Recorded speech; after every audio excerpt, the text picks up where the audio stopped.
Joyful reconciliation and Jack Cornfield. Remember with clarity what happened. Then listen to the other side. Jack Cornfield. I heard Jack Cornfield give a lovely talk on reconciliation today.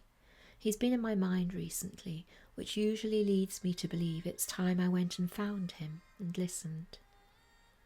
On this spiritual journey, there for us all, I've heard many say, and I agree, that you begin to learn to trust your intuition. That's not to say I always trust my human self, but I'm learning to tune into my soul self, a more reliable guide in most things I find, though not always someone I want to listen to. Sometimes our inner voice points us in a different direction to the one we wanted to take. And so I listened. He spoke of reconciliation. It was a beautiful talk. Reconciliation, like forgiveness, are often something we say we'll do one day, but as Caroline Mice says, when we're ready.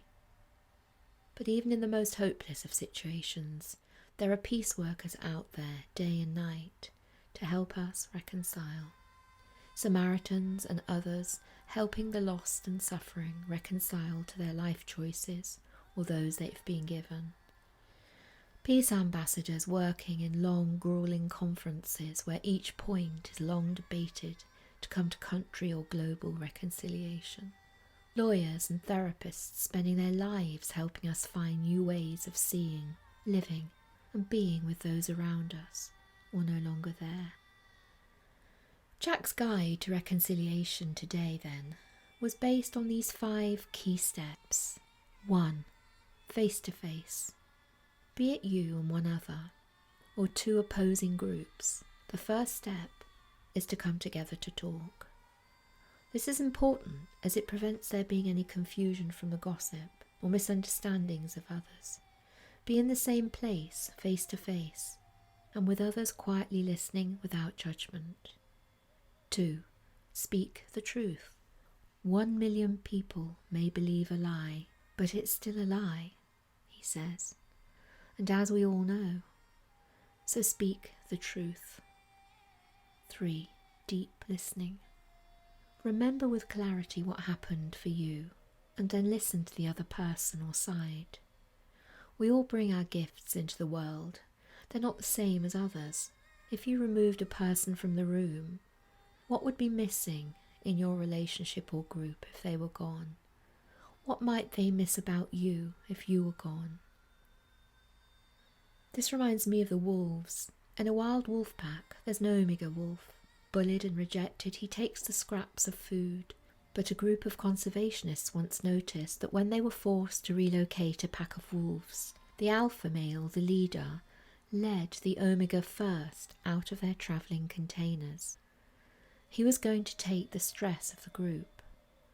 It doesn't seem kind to us, but would make perfect sense in a pack of wolves, even to the omega, I suspect. So for better or worse, we contribute to a relationship and to a group. In times of conflict, deep listening to the life of the other helps us see who they really are. 4. Non-stubbornness. We get very attached to our stories and our points of view. But after deep listening, is the time to invite the quality of an open, non-stubborn mind for those in conflict and for those who hold the meeting. 5. Voluntary confession.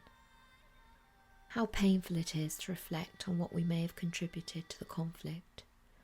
But for reconciliation and agreement and willingness to change can only come with an acceptance that we each make our contribution.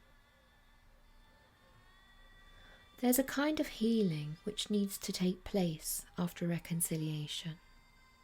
Jack Cornfield calls it covering mud with straw, and I'll talk more on healing in the next blog.